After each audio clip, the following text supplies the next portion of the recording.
At LearnShift India, we are seeking to curate a community of cross-silo, action-oriented innovators. We want to ask provocative questions, and we've seen a number of them already this morning, and quickly move beyond conventional approaches to co-construct ideas for educational transformation. We believe that it is at the intersection of ideas, perspectives, and disciplines where breakthroughs occur. When an investment banker sits with a school administrator and a classroom teacher to generate new ideas for teacher preparedness. We want to draw on your ideas and expertise in this room. These are indeed exciting times for all of us in the education field. We are already seeing the green shoots in education. There is hope of promise. Will this hope be fulfilled, or are we going to be frustrated? And I think this will depend on all of us. Whether we are open-minded, we want to remove cobwebs from our head, and we want to move forward. And to throw light on that, we have with us today, and we're very honored and privileged to have with us as our keynote speaker, Professor Dinesh Singh, Vice Chancellor of Delhi University. Professor Dinesh Singh, prior to being the Vice Chancellor of Delhi University, served as the Director of Mathematics at the Delhi South Campus and Head of the Department of Mathematics. Apart from his present distinguished engagement, Professor Singh is Adjunct Professor of Mathematics, University of Houston since 1999 and is also the Director of Mathematical Sciences Foundation. He serves as a member of several important committees of the Government of India, such as the Scientific Advisory Committee to the Cabinet. He is on the Senate of the Academy of Scientific and Innovative Research, the steering committees on science and technology and higher and technical education, Planning Commission, Government of India, as well as a member of the Board of Governors of IIT Mumbai, and as Chairman Executive Committee of National Science Centre. He is President-elect of the Indian Science Congress Association in its centenary year and is also a member of the Governing Council of All India Institute of Medical Sciences. He is on the boards, executive councils and committees of many universities, professional bodies and institutions such as the UGC, Indian Science Congress Association, Centre for Mathematical Modelling and Computer Simulation, Bangalore, Committee of Central Advisory Board of Education University Reforms, National Board of Higher Mathematics, among others. At the international level, Professor Singh has been involved in many organizations promoting mathematical research and education. He has been the member of the Executive Organizing Committee of the International Congress of Mathematics 2010. In his capacity as a visiting professor, he has lectured at various universities in USA, Canada, Egypt, Australia, and Europe. He is a graduate from St. Stephen's College, from where he also received his master's and MPhil degrees. He obtained his PhD degree from the Imperial College of Science, Technology and Medicine, London. His contribution to the quality and effectiveness in furthering education and research has been widely acknowledged. Professor Singh has received several awards and honors for his academic achievements. In 2011, he delivered the Ramanujan Mathematical Society Plenary Lecture, and in 2009, the Platinum Jubilee Lecture of Indian Science Congressman, Mathematical Sciences. The prestigious Ramaswamy Iyer Award Lecture was delivered in the centenary year of the Indian Mathematical Society. In 1999, he was conferred the Adjunct Professor, University of Houston, and in 1994, Career Award in Mathematics of the UGC Commission, India. He takes an avid interest in literature and painting and has held a successful solo exhibition. He is an acclaimed public speaker and a student of Gandhian philosophy. A versatile man, we are very proud to have you with us in our midst to share your thoughts with us. Thank you.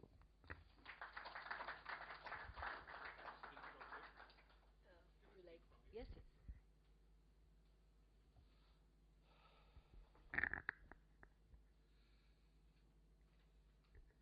Thank you, Avnita, for that introduction.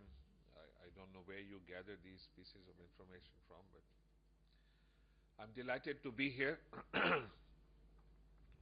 It's always energizing and enriching to be amidst educators who are concerned about education, particularly education in India. And I just heard my colleague before me, and I was extremely heartened by the fact that he has picked on themes that are very dear to me, and I'm sure to all of us here.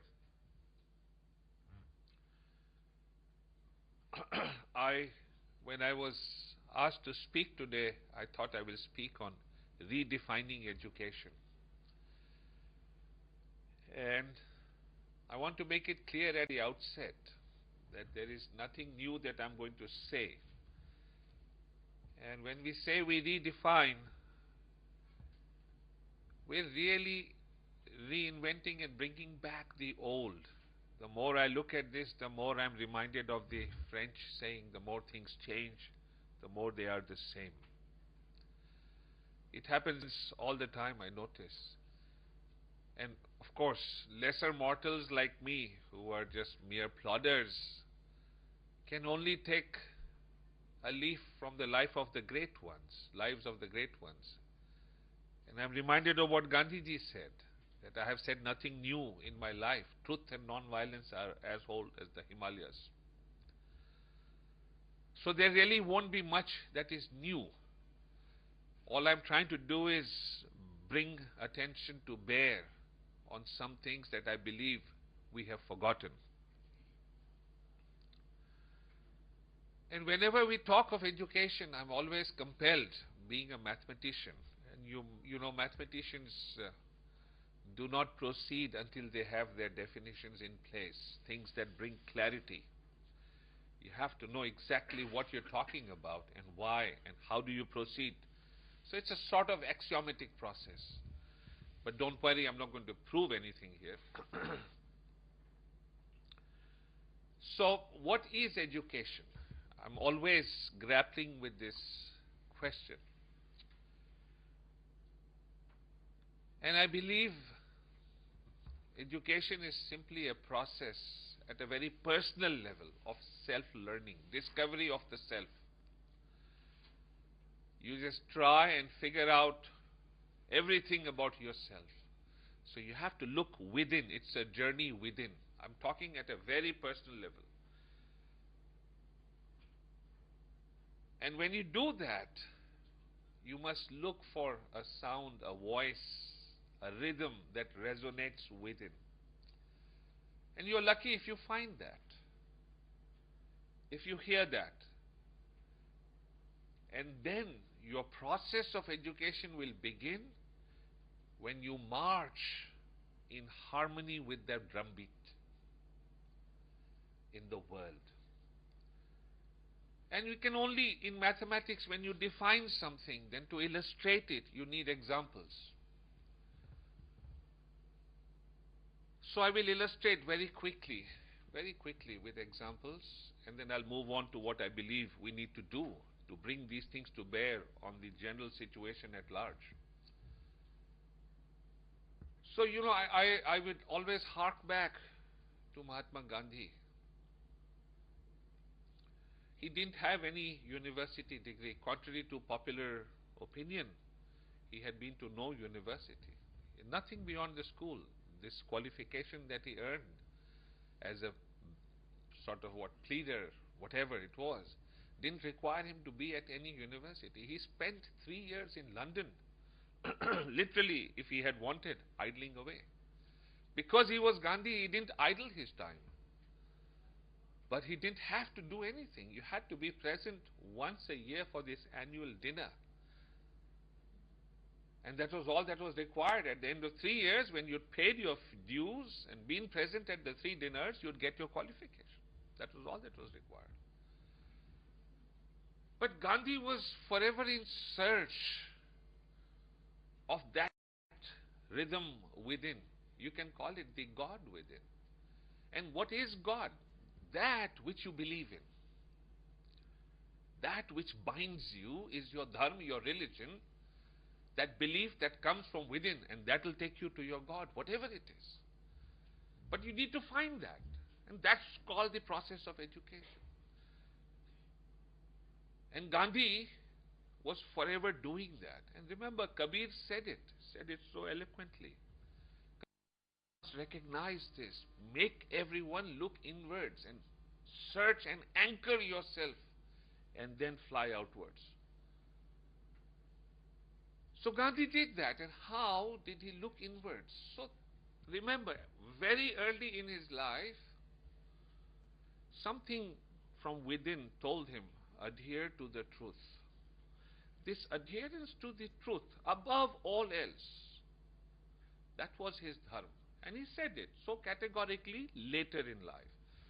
But you see this even in his school days, when there was this inspector of schools in his class who posed a question to the whole class, and Gandhi did not know the answer, and Gandhi's teacher urged Gandhi to cheat by looking at the boy next to him and copying the answer. He refused. That's called adherence to your dharma. His dharma was to be truthful. And you do that no matter what the cost. So you adhere to your beliefs and pay the price, bear the burden, go through this ordeal by fire. And then you will evolve and you become more and more educated. But as I said, he had no degree, but he was educated. Who will deny that Gandhi was educated? Who will deny? So the question is whether you have a formal system or not. The question is, you want society to be educated, you must provide systems, you must provide opportunities, you must provide situations that allow an inward glance. Of course, this doesn't mean you become a hermit. No, you live in the world. And you use your experiences to test your inward sight. You have to correlate all the time. Gandhi did that repeatedly. And this journey never ends. It lasts a lifetime. But rarely that a person will say, I have now. And nobody ever says, I'm educated. No. The moment you realize you're educated, in any sense of the term, then a certain humility descends on you. Otherwise, you will never be educated. Again, I need to quote Kabir, said, Jab main tha tab hari nahi, ab hari hai jab main nahi. My God was not there when my ego took everything over. But when I got rid of myself, this feeling of the self, then my God came to me. Descends. God actually descends on you. And as I said, I don't know what this God is. That depends on what you believe in. That which resonates inside. And Gandhi again illustrates this. He says, for the atheist, it's his atheism. That's his religion that will take him to his God. But the important thing is to be anchored to a belief that comes from within. And then to do everything to serve that belief, to get closer to that, to bind yourself with it. And then you look at all the great ones. They all say the same thing. Tulsidas said it, Hari Ananta, Hari Katha Ananta. It never ends. What does Ramakrishna Paramahansa say? Gandhi called him a living God. This is the father of the nation calling Paramahansa a living God. And what does Paramahansa say? So long as I live, I learn. So this process of humility, this never-ending process, one must realize that those are the hallmarks you look for. Even the situation with Socrates, when the oracle at Delphi tells Socrates that you are the wisest in the land, he doesn't go about strutting. He is mystified. Why does the oracle say he